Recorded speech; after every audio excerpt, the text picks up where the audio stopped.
I would say single-handedly probably the scariest decision of my life. I had a young family, newly married, just bought a house and all these things that required me to be financially stable. And I decided to just go the other route.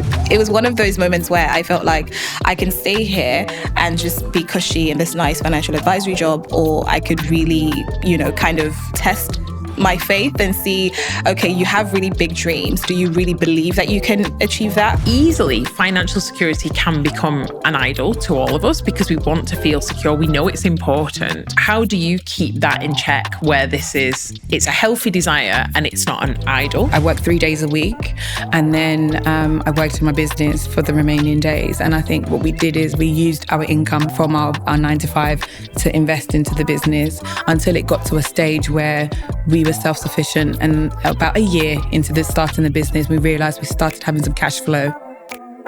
Thank you so much for being a part of our growing community. It honestly is just such an honour and such a dream to see how Magnify is growing. For anyone who's new to our channel, Magnify is a network, community and platform focused on empowering ambitious women of faith to thrive in our various spheres of influence. And we know how important it is to have safe, honest, authentic conversations as women of faith. And so we want to provide a space to do that. My name is Ruth and I'm the founder and CEO of Magnify. And my name's Rachel and I'm part of Team Magnify. We'll be your hosts and we'll also be featuring guests each time. So if you like our content, don't forget to like and subscribe, and most importantly, share with a friend who you think would benefit. JAYNE DOHERTY is the co-founder and CEO of Trinity Healthcare Plus Limited, a 7-figure healthcare business. She is qualified as a practice educator within her field and works with several community organisations in a philanthropic capacity to help drive them forward. Bukiie Sulaiman is a personal finance author, speaker and podcast host at Save, Spend, Invest. She has taught over 1,000 people how to improve their finances and has written 2 books to coach others to financial freedom, The ABCs of Personal Finance and Investing for Beginners. We're so excited to be having this conversation and to utilise the expertise and experience of JAYNE and Bukiie as we chat about their journey and practical tips on building and maintaining multiple income streams. So multiple income streams are becoming increasingly more important in the climate we live in. And this is a conversation we want to have today because it's so pertinent to us as women and to our Magnify community. But we want to know, how do we do this in a way that is sustainable, like where we're not striving so much, trying to understand where does building wealth become greed and all of that. And we are so excited to speak to you both about it and hear your experience and your wisdom and your stories. So Bukiie, first of all, with you, could you just tell us a little bit of your journey and tell us about how you've built multiple income streams and what your journey has been around that? I was studying accounting and finance and started thinking of what my life is going to look like, and started thinking about the graduate jobs that I was going to get, and okay, how much am I going to be earning, and what's that going to be able to afford me? And then once I started working, I really realized very quickly that, okay, this salary isn't going to cut it in terms of the wealth that I wanted to build and the things I wanted to do with money, charity projects, passion projects, just all the things, right, that my salary, I felt couldn't afford me. So I started thinking about multiple streams of income. And then just within my personal finance journey, I started sharing a little bit about what I was doing, how I was saving, how I started investing, budgeting, all those things. And then I started coaching people as well through that process. And then I wrote a book. And I think it wasn't until I started talking about multiple streams of income, I started saying, oh, I've built multiple streams of income without necessarily thinking about it. I think it was just a natural progression in what I was learning. And because then I started to have more money, then I was like, okay, I'm not depending on my salary, but it definitely became more front and center, the recession, cost of living crisis, things like that. It's okay, you have to be more intentional about seeking multiple streams of income, not just relying on one source. And yeah, those are kind of the things that I started to do, coaching, speaking, writing, featuring on podcasts and things like that. Yeah. And do you feel you kind of did that without almost without thinking about it so much. It was just a practical need, really. It wasn't until I really sat down and thought about multiple streams of income. I was like, hold on, I'm actually already getting some streams of income, because most of it is kind of passive. So the book earnings are passive. Some of the speaking and coaching, or when I'm doing courses, these are things that I may have pre-recorded, things like that. So the money is just coming in. I'm not actually actively working. Obviously, like speaking engagements, when I'm present there, it's active. But yeah, I didn't really think about it. I just kind of flowed, really. Yeah, that's amazing. That's amazing. Jayne, could you just tell us some of your story around that? I'd love to hear what that journey has been like for you, and kind of how you got to that point as well. Yeah, sure. I mean, I think for me, similar to what Bukiie was saying, it wasn't until maybe later on in the journey before I realized that, yes, I have got multiple streams of income. But to begin with, it was very much, immersing myself in my core business. And then as that was developing, as that was growing, being able to branch out into multiple streams of income. So my core business is the healthcare business. And then from that, we were able to do training or, residential homes, charity projects, other things. But I think fundamentally it was about making sure that the core income was self-sufficient, and the structure, the infrastructure around that was, very solid, strong team, strong management team. Everything is working well before I was able to branch out into other projects and streams of income. So once that happened, it kind of organically fell into place. It wasn't something that I, decided that by year 2 or year 3, this is what I was going to do. But it took its time and gradually just started unfolding. So that's really how it happened for me. And so you spoke that you were working in healthcare. Were you in like a single profession in there? Could you tell us a little bit more about that? Because you've obviously made a jump at some point. Yeah, absolutely. I think my story kind of surprises people because I had nothing to do with healthcare to begin with. I worked in the corporate space in finance for about 15 years prior to working in this industry. And it's only when I had my last baby, I realized I wasn't really fulfilled in my role. So I just decided to partner up with my mother, who was a nurse for about 30 years prior, and she didn't really have the business acumen. So I just said, look, why don't we partner? She's got the health experience and I've got the business experience. So that's a perfect marriage. And that's where it started. So we didn't go into it thinking about finances. And I think that's the biggest change for me in recent years, because so many things in the external environment has forced us to think more about income and having to have multiple streams of income. But at the time, it was about pursuing purpose and passion. And that's really what started the whole journey off. But it wasn't really about income at the time, because if it was, I would have stayed in my corporate job. I was earning very well, I was very comfortable, but I wasn't fulfilled. And that's what prompted that jump and that leap of faith was me being happy and me feeling like I'm impacting people. Yeah. So did it feel like quite a big jump going from something very secure? Because you said finance actually at the time wasn't the motivation or the driver. Yeah. Whereas for a lot of us women, we're kind of going, right, cost of living crisis and things have maybe made us think, okay, perhaps my income is not the only thing I should be thinking about. How do I get passive income, or how do I look to change my work, or whatever it is, have multiple streams of income? But for you, that wasn't the driver. So what was it like taking the jump from something that I assume was pretty secure to something that was essentially a bit of a business venture? Like becoming an entrepreneur? Yeah, absolutely. And I think it was, I would say single-handedly, probably the scariest decision of my life. I had a young family, newly married, just bought a house and all these things that required me to be financially stable. And I decided to just go the other route and not do that. And it was incredibly scary. And I'll be honest with you, I didn't even tell my husband I was resigning. I don't advise anyone to do that, by the way. I had some money saved up, not a lot, but I had some money saved up to cover my expenses for the first 6 months. And I had a business plan, and I had in my mind all the things I felt justified my decision. But there was a big, what if this doesn't work? And that's where faith really played a big part, because I didn't have all the answers. And I'm the type of person where I have a plan A, B, C, D all the way through. And I didn't in this case, but it was a lot of seeking God's face in this new venture. As you mentioned, it was a venture. I had no idea. And I don't come from an entrepreneurial family. So it was a big, humongous risk. Because I spent my formative years, I've done an undergraduate, a postgraduate, everything was steering me towards this corporate career path. And just all of a sudden I decided to change.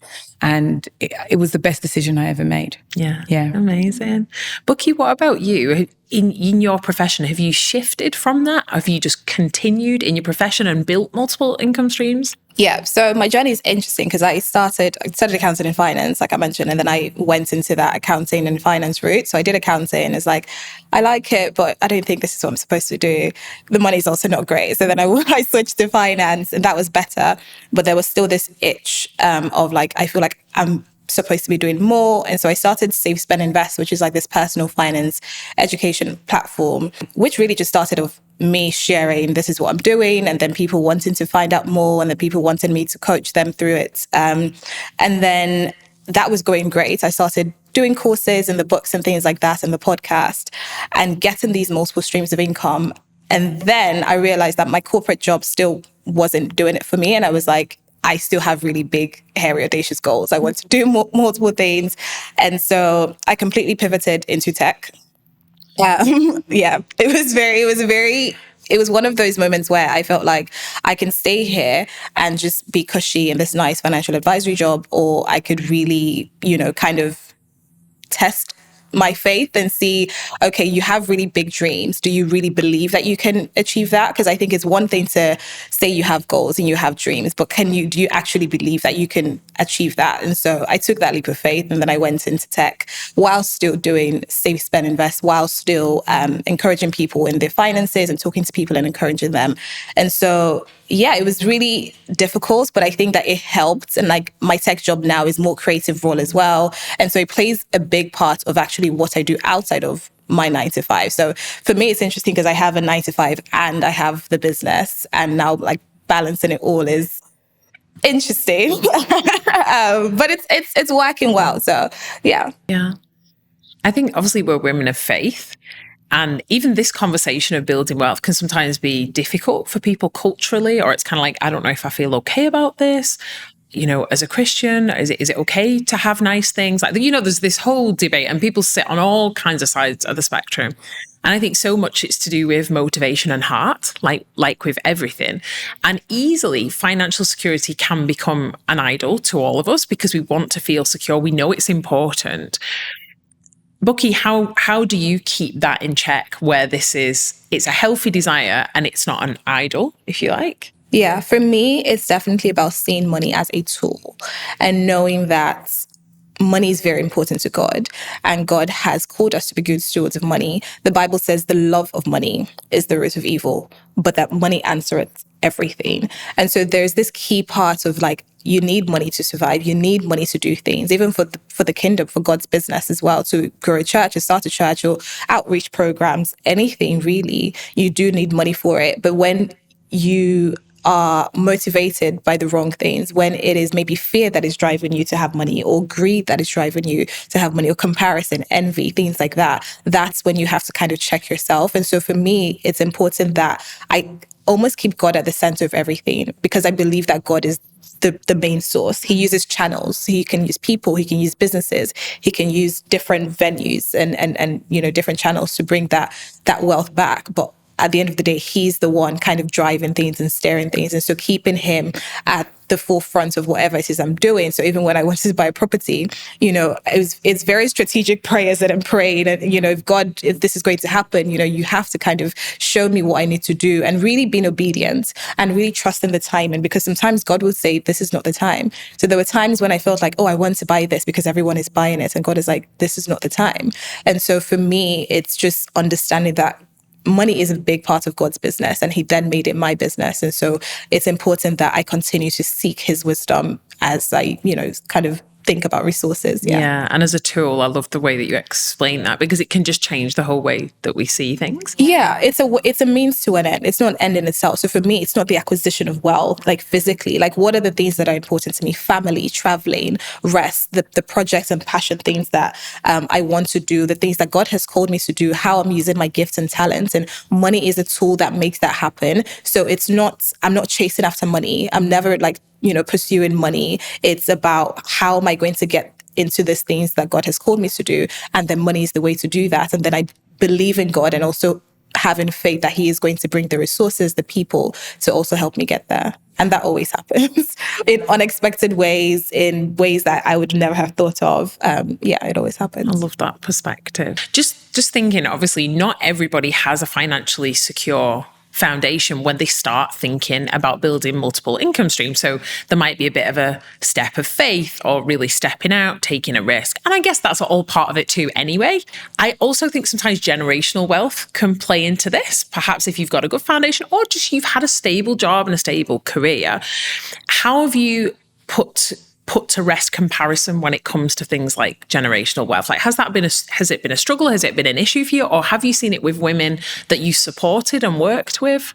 What about you? I think for me, with generational wealth, I don't really identify it with financial wealth. I didn't come from a family. My parents immigrated to the UK in the 60s. So it's something where I think that step they took is enough of a platform and a stepping stone for me and my siblings, because it afforded us opportunities that we wouldn't have got if we remained in Ghana, for example.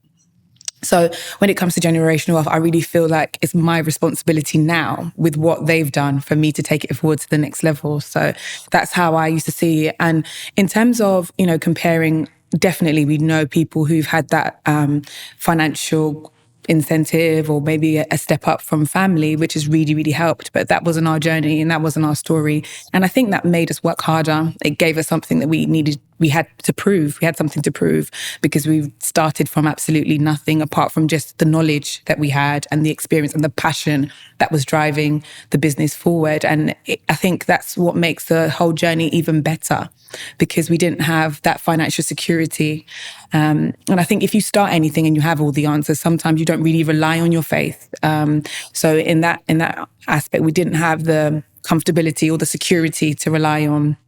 So we started off where I was still working at the time. I worked 3 days a week, and then I worked in my business for the remaining days. And I think what we did is we used our income from our 9 to 5 to invest into the business until it got to a stage where we were self-sufficient. And about a year into starting the business, we realized we started having some cash flow, and then I could step away from my 9 to 5. So again, it's really not about, for us, it's being inspired by other people's journey, but understanding that we can't replicate what someone else has done.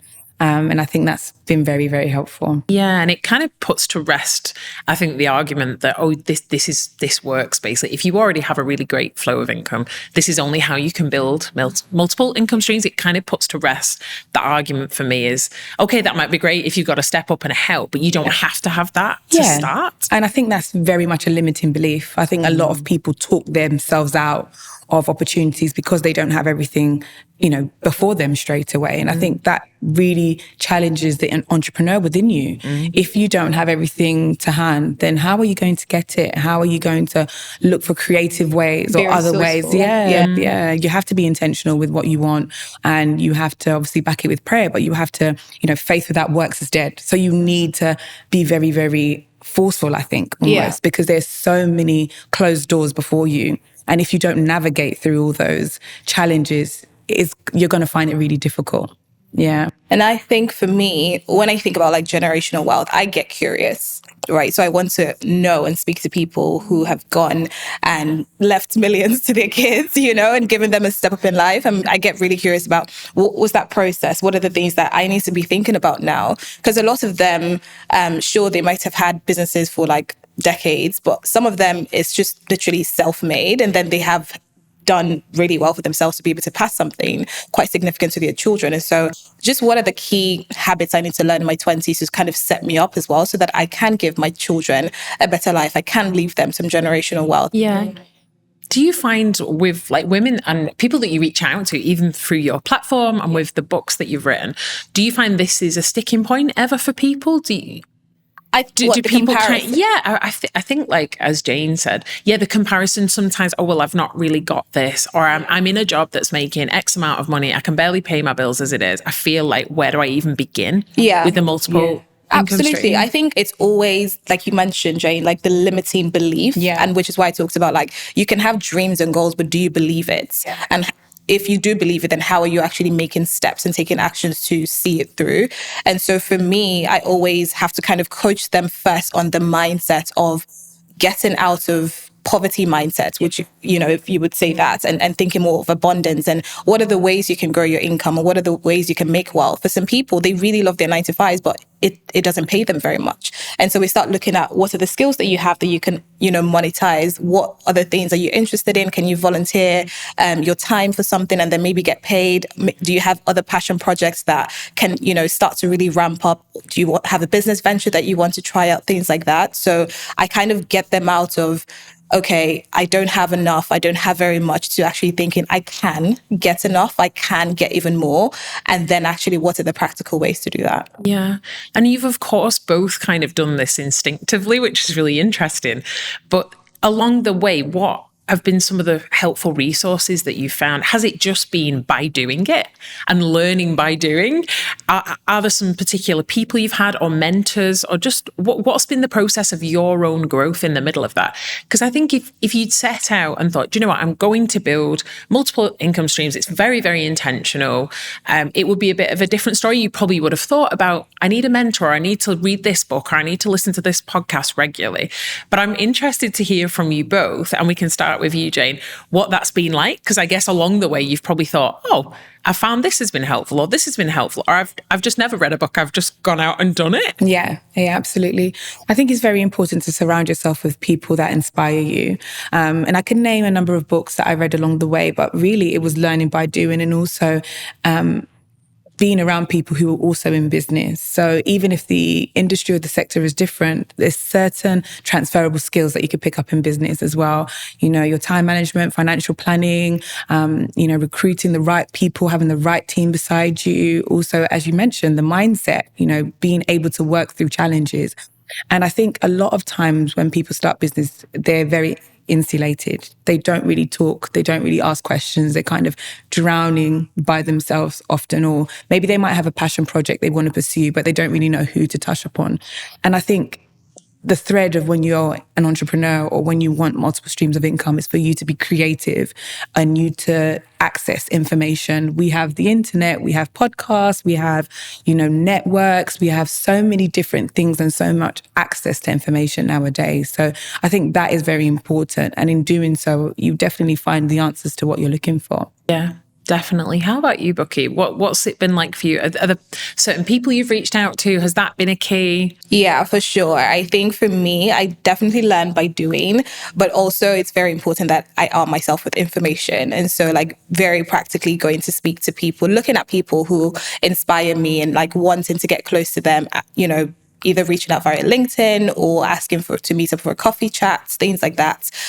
Also reading a lot of their books. So some of the people that I've met have written books, and then I want to speak to them about, you talked about this, but I didn't really understand it. Can you go a bit deeper? Reading books as well has been really practical. I love reading. It's definitely my like number one source and go-to for information. So when I started with personal finance, and it's like a lot of people say things, or when you are in conversation with people and they bring up like investing or budgeting or saving, and these things can be like lofty and grand, and you can get a bit confused or overwhelmed. And so I go to the books and I'm like, okay, let me really understand what this means. And then I start to apply it, reading, looking at podcasts as well, and then YouTube. I think when I started off, there were a lot of American personal finance content creators and not enough British ones. And so I kind of was like, I'd be the change I want to see.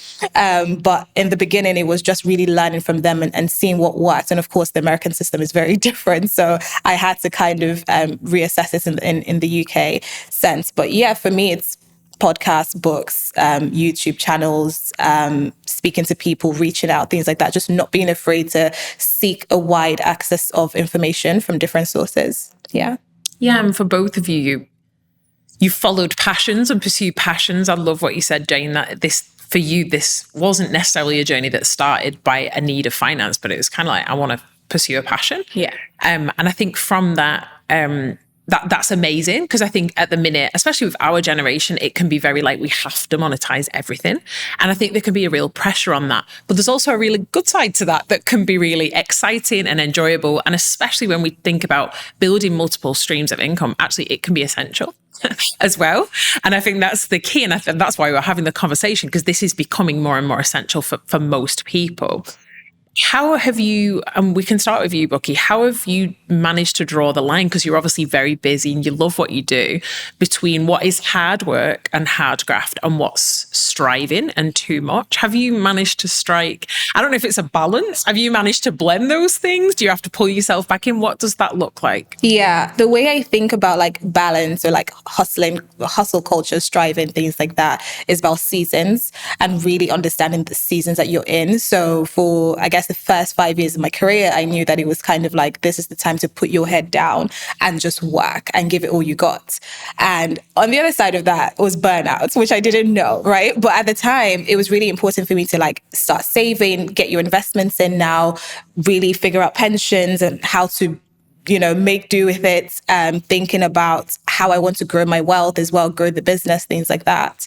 And that was a season of life to just put my head down and really go for it. You know, I wanted to buy a property. I had really like aggressive saving goals.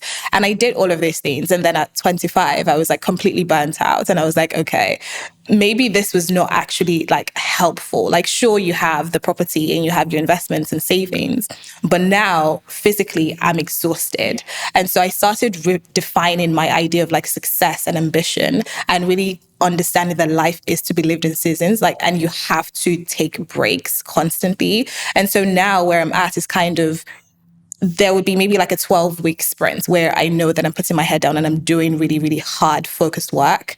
And that is for a purpose, right? And then in another season, it's completely rest. And it's just leaning more into like spa days and holidays and just things that self-care, things that make me feel really good. And then I'll come back again and do really hard work. But I think that everyone needs to figure that out in their lives. I got married as well, so that was a different transition. I started a new job, that was a different transition. And so just really understanding the seasons allows you to adapt your lifestyle, your finances, things like that. So when I want to rest, I can do that with the financial backing of, I have worked hard, I deserve my rest. I also don't think that like hustle culture is like godly or is necessarily like in the Bible. I don't think that God calls us to hustle or to strive, whereas in the Bible there's a lot of God talking about rest days, and you know, there is rest for us. And so that's things that I am now telling myself that, you know, rest is also productive. You know, I'm my best self when I have gotten my rest, when I have taken a holiday, when I have taken a break. And so now that's kind of what I see as like balance, like working in season. I love that. So the seasonal thing. Yeah. I do have another question on that as well. And I'm interested to know what you think. So in the seasons where you're really putting your head down more, it might be a few months, and then you may be just taking your foot slightly off the gas. You know, things have still got to run, you still got to show up at work and things, but you may be just a little more relaxed. Does that reflect in your spending, for example? Absolutely. Yeah, because the reason I ask is for so many women, including me, like listening to this conversation, it's kind of like, well, we like nice things, yeah, but we also know we need to save, we need to invest, and we want to be good stewards of what we've got as well. We don't want to be frivolous and waste everything, but also we like to go on holiday or we like to buy that thing. Yeah. Does that in those seasons, do you apply that same principle? Yeah, I think it's like planning and like having structure around these things. So I have really good like structures and systems. So when I am working hard and I see a nice thing, like it almost motivates me to work harder.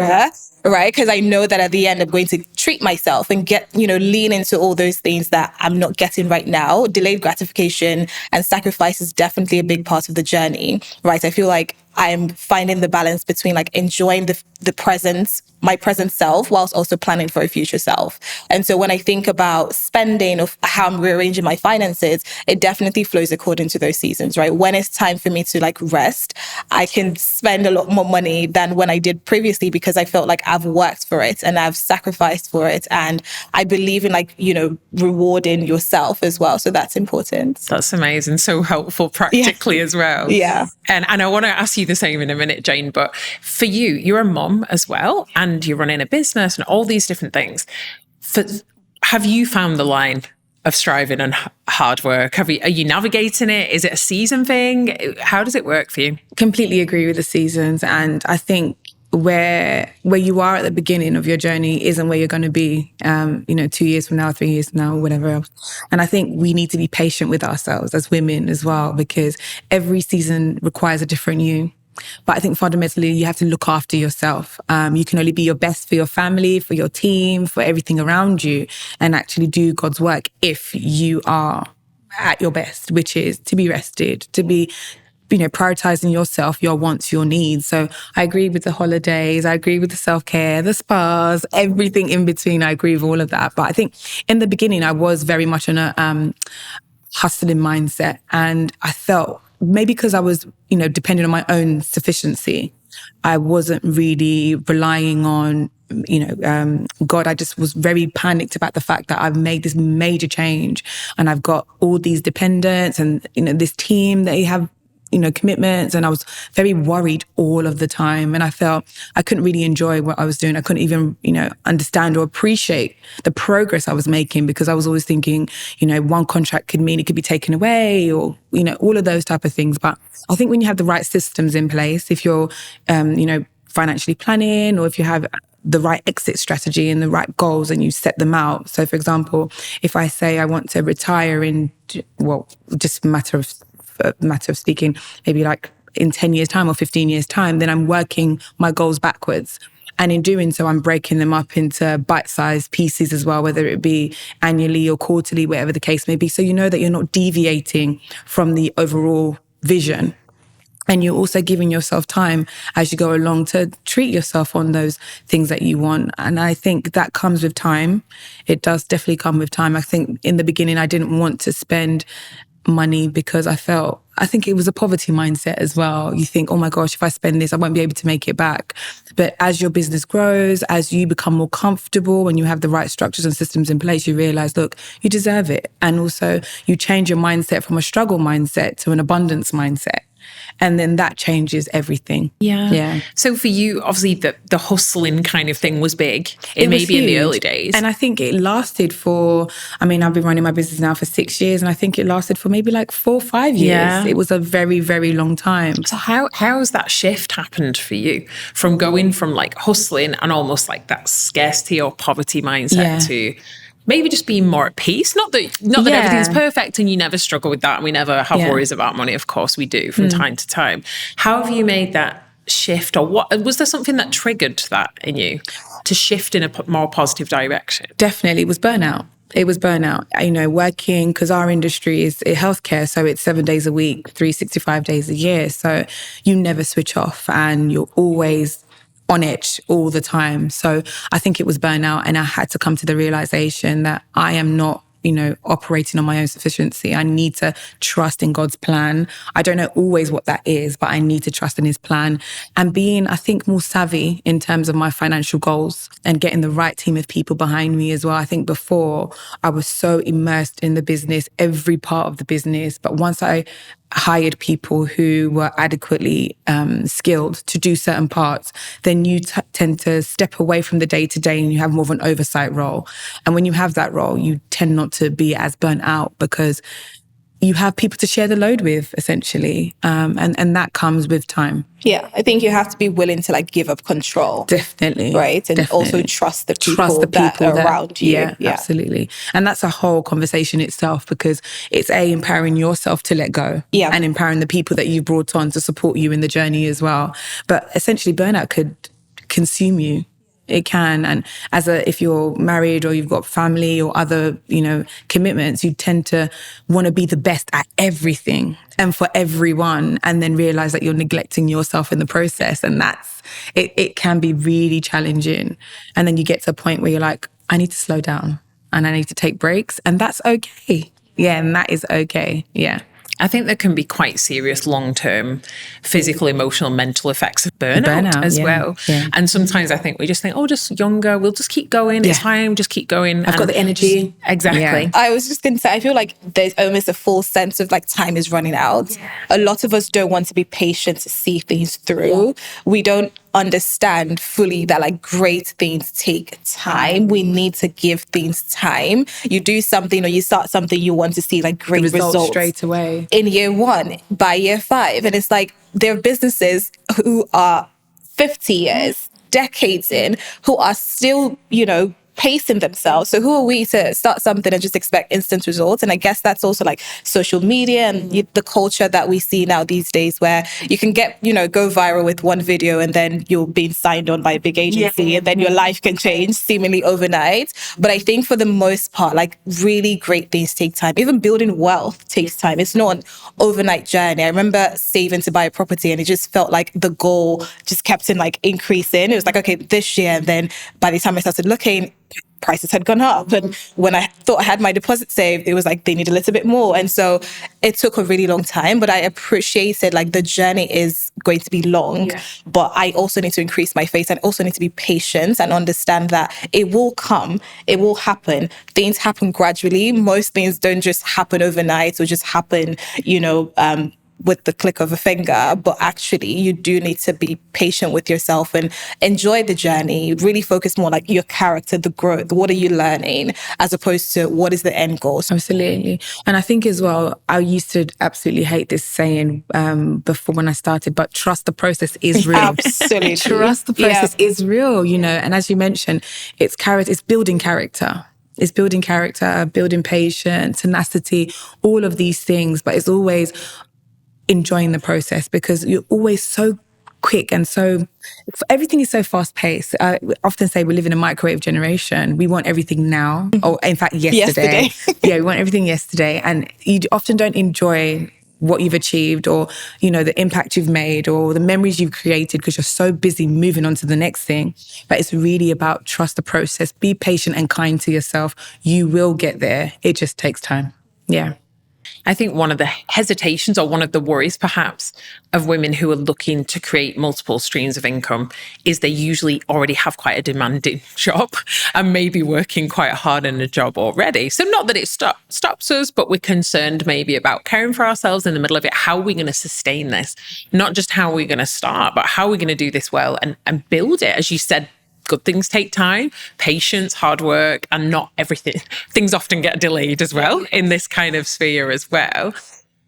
In the middle of all that, do you have any thoughts on relation to like time, life stage, age, when looking to build multiple income streams? Now, you might not, of course, like you're a busy mum yourself, but I wonder if there's other myths that you feel need dispelling around that. Is it kind of like the sooner the better? I would have to say I don't agree with all of those things. Not only did they not apply in my journey, but I changed my career in my 30s. And I think a lot of people think, I'm too old to start again. That's the biggest myth. You're never too old to start again. You have to just give yourself the opportunity to start again. But sometimes in the journey of, creating multiple streams of income, some people are so committed to this idea. And even if it's not working and it's, causing them to burn out, they're still committed to this thing. It's okay to let it go. It doesn't mean you're a failure, It doesn't mean it hasn't worked out. It just means it wasn't the right time. It just means maybe try something else. But I think sometimes as women, we let one closed chapter define us. And I don't agree with that. And again, that comes with learning and it comes with understanding yourself and what your gifts are, and also appreciating that you have a purpose on earth and it doesn't always attach itself to what you're doing or your big wins. It's not always a big win. Sometimes it could be a personal target of, doing something like traveling by yourself, for example. All of these things are contributing towards the overall you, the better version of you. And you have to embrace all of it, You have to embrace all of it. And I think that for some women, it might also mean just like breaking off their identity from their work. Yeah. Right. Like, I think that's such a key part. Like, you're so used to like this role or this job. It defines who you are. And if you want to change your mind, then you feel constrained because it's like, this is all you know. This is all what people know me for. What am I going to do? Who am I to start something else or branch into doing something else? And I think that that's something that is a myth that I think people should know that they are allowed to change their minds and you can start over again. A phrase that I always think about is like, doubt your doubts and believe your beliefs. And that's so key in the journey as well, like realizing that you can do different things. You can try your hand at different things. And even if you fail, you tried. And you started your journey so young.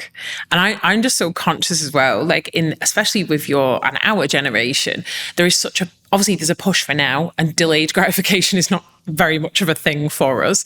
I think even just lifestyle, especially through social media and our exposure to other people's lives, we see so much, and there can be a feeling even when we have goals that like we want everything. So I want to be able to spend, invest, save, and have this and have this. You talked a little bit about sacrifice. Can you just tell us a little bit about that? When you were working in your career fully, what did that look like for you? Like, what are some of the things you had to say no to? Yeah, so many things, right? So many birthdays, so many things I didn't do for myself. I think sacrifice is a big part of the journey, but I do think there is a balance. I think that, like I mentioned, you can enjoy the present whilst also saving for the future. And so that was where I started to really think about the key systems and the structures in place. So things like pensions, things like investing, things like passive income, so that I'm not actively always feeling like, oh, I have to go to the next thing. And I think really being content.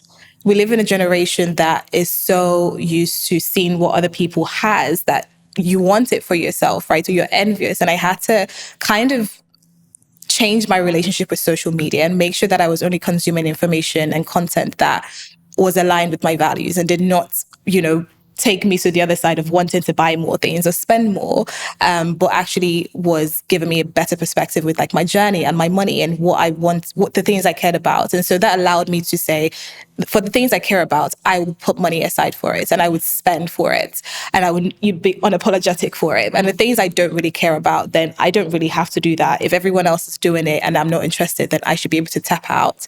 And so for me, being content has been a big part of that journey, whilst also knowing that there's certain things I'm going to have to sacrifice now. Like there's so many nice things that I want, and I'm just like being content, but also knowing the sacrifices that you have to make today for a better tomorrow. Yeah. So I think it'd be great to talk about how you've managed the pull of your passion and then the need to build income as well, or the desire to, need and desire to build income. Because I think for some women, what they're passionate about is not necessarily the thing that's going to build wealth or income. And it might a little bit, but I think there's a pressure sometimes to monetize everything as well. Or we don't do enough with what we have and we don't think smart enough about the skills we have. Have you had to manage that, Jayne, like with the things you want to do that you're really passionate about, you feel I'm here for, but then also what creates wealth and the pull between those things? Yeah. I think for me, I've recently started a platform for elevating Black women who are also in their entrepreneurial journey called Brown Skin Girls Network. And that has been a challenge in terms of, as you mentioned, because at the moment it's not generating income per se, but it's taken up a lot of my time.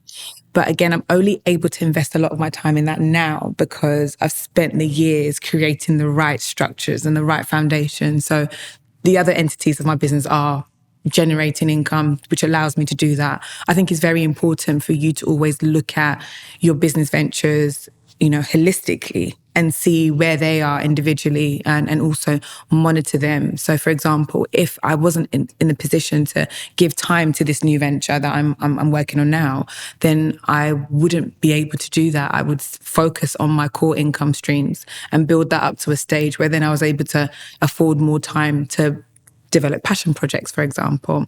So I think that conflict is sometimes there. But again, if it's like a gift of yours, or if it's a way that you can monetize in a way, it's always about thinking about how I can do this as well as give time to my existing business and myself and all the different commitments that you have. One thing can't override everything else. Yeah. So it's about, I think, having those difficult conversations with yourself. And also, you don't have to be the best at finance, for example, but you can seek somebody who is. Seeking information is very, very important. And I think as an entrepreneur, people have to realize you are not going to be the best at everything. And that's the reason why, no man is an island. You need a team behind you. And, now there's resources like, Fiverr or LinkedIn and other places where you can find people who are experts or have more knowledge than you do. And that doesn't mean that that's the weakness. That's actually a great strength for you to seek this information. So I think it's very important where, you know, you need maybe some more financial analysis, or you maybe need some support in other areas. Go and seek that information and make sure you're making informed decisions about your business and other projects that you're doing. Because maybe it might not be the time for you to do this. It might not be the right time for you to pursue this, or maybe purchase this or acquire this, or whatever the case may be. But you need to seek the information first before making that step. And sometimes when you're passionate about something, I don't think you're always methodical or logical in the thought process. Sometimes it's, I want to do this, let me go. But I think in business, sometimes you have to rein yourself in and make sure it's the right time to go before you do so. So I think that's sometimes. And I always say this phrase, you know, you want to be here not just for a good time, but for a long time. For a long time, yeah. You want that sustainable. Exactly. Yeah. And I think sustainability is important in building a business, in building wealth, and just taking care of yourself, and knowing that you do need to put systems and structures in place to be able to scale things, to have it be sustainable for, you know, many years. Yeah. What about you, Jane? I completely agree. And I think exactly as you were saying, I think for a very long time as a Christian woman, you know, talking about success or money is almost like a dirty thing. But I think if you really know what Christianity is about, you realize it's the complete opposite. God wants you to be in abundance, and he wants you to use your wealth to show forth his glory. You know, it's not a way for us to be struggling, doesn't give God glory at all. And I think if you understand it like that, you think about it a lot differently. And I think also, for me, is about doing things ethically as well. So, for example, you know, as my business grew, is making sure that I'm increasing the wages of my staff, making sure that I'm pricing my services accurately, so that I'm not, you know, you have to always assess with every success you have, am I being greedy in the process? I don't want to enjoy by myself. I have to make sure everybody else is also comfortable and doing well in that. And that also extends itself to, you know, charitable projects and, you know, as I say, how you treat your team, your staff, and making sure that, you know, the wealth that you're accumulating is being spread around. It's not just for you. And that's really what God wants you to be doing. So for me, it's very much about that as well. I think, Jane, you talked a little bit before, you talked so much about the importance of systems and structures and a foundation. And I think that's certainly helped me as well. Bukiie, I'd like to hear from you a little bit on that. Not just creating multiple streams of income, but then actually maintaining them and helping them to grow and thrive is another thing altogether. We could start 3 different things tomorrow. And as you said, Jane, spread ourselves so thinly between everything that we can't actually build on them. Have you got any thoughts on that? Like what's been your perspective of not just starting, but maintaining and sustaining that? Absolutely. So for me, part of my system and structure is like having a team, being able to rely on people, let go, and actually like trust them to do really good work when you're not there, when you're not in the room. And, you know, practically speaking, also doing check-ins, having accountability partners, and kind of really sitting with yourself and looking at the capacity that you have and saying, what do I want to lend my time to? So you have 24 hours in a day. How are you spending that wisely, right? How are you making sure that you're sleeping well, you're eating, you're able to see family, you are also investing into this business or this passion project or whatever means you're getting wealth. So actually understanding the capacity that you have and then putting, you know, systems and structures in place. So whether that is a monthly date with yourself where you set every maybe Friday or Sunday at the end of every month to look at your finances, to say, okay, what have I done this month? What can I do better? Are there any people that you can probably like give some things to handle for you? I think it's very important that you actually really do that kind of assessment on a frequent basis, whether it's every month, every week, every quarter, just to make sure you know where you're at and also where you're going. And then you can kind of check yourself and say, okay, I've actually done more than I thought that I was going to do, or I haven't done as much, and then reassess what does that mean for next month. But I think that you don't want to be striving, right? But you also want to allow things to flow and allow things to grow naturally, but also be very like intentional about it. You definitely want to say, okay, what are the key things I need to do to get my business from here to here, or to build this resource? So when I was leaving my job and pivoting into a new career, I quit with no job in sight because I was like, I feel like I can't be here anymore. But I knew that I had already kind of planned my finances around it. And I started, in that process, I started going, okay, if this doesn't pan out, what am I going to do? So practically speaking, I was like, I have to start monetizing certain things. I have to start like increasing my rates and my prices, very, very practically.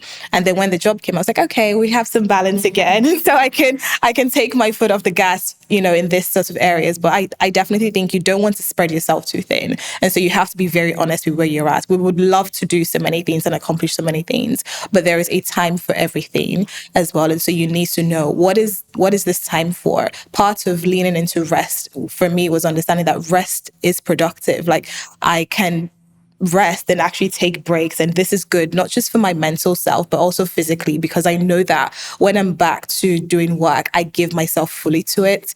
And I know the intensity in which I do that. And so when I'm actually taking a break, I'm like, okay, this is good for, for the business and trusting my team to also be able to deliver when I'm not in the room, which I guess also speaks to the kind of person that I am, right? Because if they can't do good work, if I'm not there, then what kind of leader am I? So I also have to train them and also train myself to kind of, work together that way. Yeah. I think also like when we think about sustainability and things growing, we could have everything and do everything right and get to not necessarily the end of the process, but start to have some of the things that we desire, maybe be afforded some of the opportunities we want, whether that's to be generous to others or to create wealth for our family, whatever that is, and just feel like I don't even know who I am anymore because I've sold my soul away on this journey. And I think that was such a crucial thing that you've both said around rest and caring for yourself and actually who you're becoming in the process. Yeah. I think you said, Bukiie, like this is also about who I'm becoming and who I'm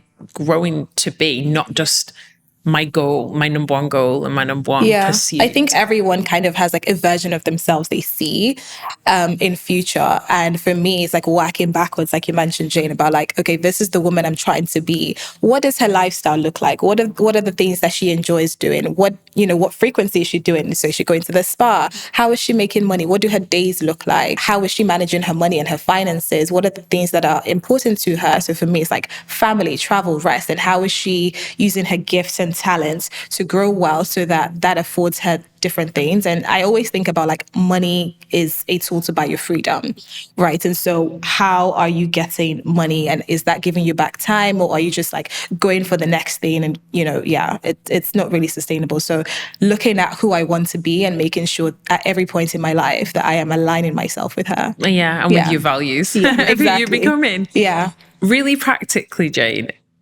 what are some of the common, or maybe not the common, what are some of the mistakes you've made in the last few years in terms of working on your business and building this new income stream, which is brand new? You've obviously were in your career and made a jump to something else. What are some of the mistakes you've made, or what do you see other people doing commonly that you just like, we can learn from that before we even begin?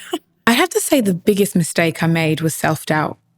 I think coming from not a business background, for example, I think is another thing. I did my undergrad and postgrad in business, but I wasn't in business. So I just assumed that I really can't do this and I'm not good at this. And it's just that self-doubt, it kind of weighs you down. And I think it takes time to appreciate your journey and the progress you're making. But also I think it's important to surround yourself with people that can be your cheerleader when you can't be it for yourself. But aside from that, if you don't have that, you have to really be that for yourself, because we place so much value in other people's opinions and, other perceptions. And I think social media is a very terrible place sometimes because it glorifies all these big wins. And again, as I mentioned before, sometimes the win for you might be the fact that you've done something which compared to the big wins you're seeing externally is something very small, but it's huge for you.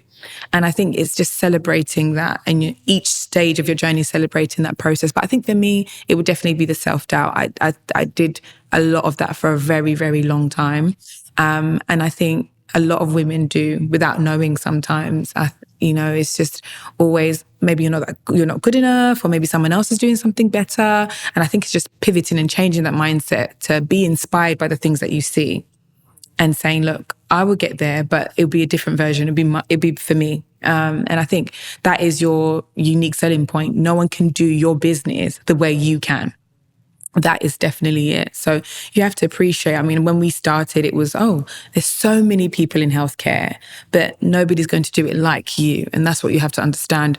That one-to-one or that special part of you that you give to your service users and your clients and your team, no one can replicate that. That's unique to you and your service. So I think you just have to really rest in that and appreciate the fact that whatever you lend your hand to, it's going to win because you are in it.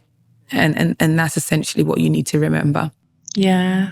Like you, Bukiie, like mistakes that you just think, I did that so often and now I will never do it again. Yeah. At the beginning, I would say like not having goals that aligned to me. I think I had other people's goals, which in the Asian culture of social media is probably very significant, right? I have to question myself these days and say, like, do you want that because you want it? Or do you want it because you've seen everybody else get it and you're like, yeah, I like it. So it was having saving goals that didn't really align to me. I've met and coached people who initially they thought they wanted to buy a property because everybody was buying a property and it's what you're supposed to do when you're in your 20s. But actually, when I looked at the things they really cared about, I was like, I don't think you want to buy a property. Not because it's not a wise thing to do, but it's not your actual goal. Automating things as well. I think we've talked a lot about like structures and systems. I was doing a lot of things manually and then missing things whereas now I have like automated savings and investments that go out and not speaking. I speak to people a lot, but sometimes I have to like ask really hard questions and actually challenge myself to not just think about the things that I know, but also get curious about the things I don't know and then look for the answers to those questions as well. So I think for me, those are kind of the things I've fallen trapped into and I've seen other people also make mistakes of that. I think that we can all do a little bit better in. Yeah. I would love to hear what is kind of your biggest piece of wisdom that you'd offer to someone who's maybe just right at the start of building another income stream or they're looking at how they monetize their skill. What would be your biggest piece of wisdom? I think I would say to them to really take time and not to rush the process of setting things up well. I think for me now, if there's anything I want to do or get involved in, I want to do it excellently. So I have to plan in advance and not feel rushed and not feel like time is going ahead of me and therefore missing certain things or I'm just doing things. Done is definitely better than perfect. Mm-hmm. But, there is a time for planning and preparation as well. And so really taking time to prepare. And part of that is even like the inner work, like you talked about self-doubt and really, really believing what you're doing and having the mindset that this is what I want to get into. I'm going to go for it. Here are the things maybe I'm not great at that I might need some help. Here are my strengths. Here are my gifts that I can probably lean into. Being open to getting advice and wisdom from other people as well. Like a lot of people reach out and say, I don't know if this is a question for you. And then I'll end up like becoming a coach for them, throughout that process. So I think that's important to think outside of yourself and be open to other people as well. How about you, Jane? I'd have to say not to be deterred by all the challenges. I'd love to say that your journey to creating multiple streams of income is going to be easy and it's going to be fantastic because that's your talent, that's your passion. And we would love that if that were the case. But, great things don't come easily. And every test is the start of a testimony. So you just have to really just trust in yourself, be patient and just see the vision through and also check yourself in the process. Are you doing it for material things? I mean, why are you doing it? What's your why? I think it's very important to get down to what's your why and every time taking it back there and also keep God at the center. That's very important. Yeah. So on the conversation of idols and sometimes trying to put our security into finance, I think it's pretty common, especially in our economic climate, that we look for multiple streams of income, sometimes just to find our security in because we need to hold on to something out of fear. I've got a question just starting with you, Jane. For you, what would you do in relation to trusting God if you lost everything? Oh, wow, that's a loaded question. I have, for me, definitely it's about obedience. I started this entrepreneurial journey in obedience and in faith. And I have to trust that God has gone ahead of me and perfected everything concerning me and my business and my family. So for me, it's something that I wouldn't for once say it would be difficult, but I would have to trust that all the difficult journeys God has taken me through and he's given me victory, he would do so again if that were to happen. So it would definitely have to just resting in him in my most uncomfortable moment and just trusting in him that he will definitely take me out of anything that wasn't intended for me. Or also, if that was the end of that journey, you know, I would have to trust him to know that he's taking me onto something better, just always knowing that he's got something better than I could ever imagine planned for me. Yeah, and it isn't defined necessarily by that chapter coming to an end. Absolutely not. And again, I think it's just understanding that, you know, a closed door isn't a failure. Just trusting that he is the author and perfecter of my journey and my story, and I just have to trust in him. Yeah. Yeah.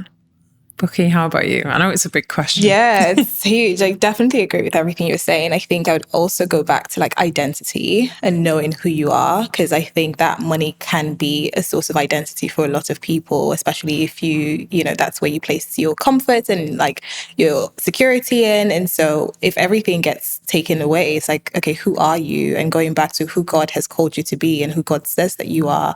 And you are that person without everything else, without all those streams of income. And also, like you mentioned, Jane, like being able to trust him and say, okay, God, what is going on? You know, very realistically, like what is happening? What is the lesson here? What is the, what fruit of the spirits would you have me abide by in this season? And where are you taking me to? And understanding where God has brought you from. And hopefully looking at the journey of your life and seeing that God has always come through. And it might not be the way that you might think, but it definitely, you know, is still a way for him to show forth his glory. So if he has taken away everything from me, I'll have to really go back and say, okay, God, what do you want me to learn here? What is the next thing?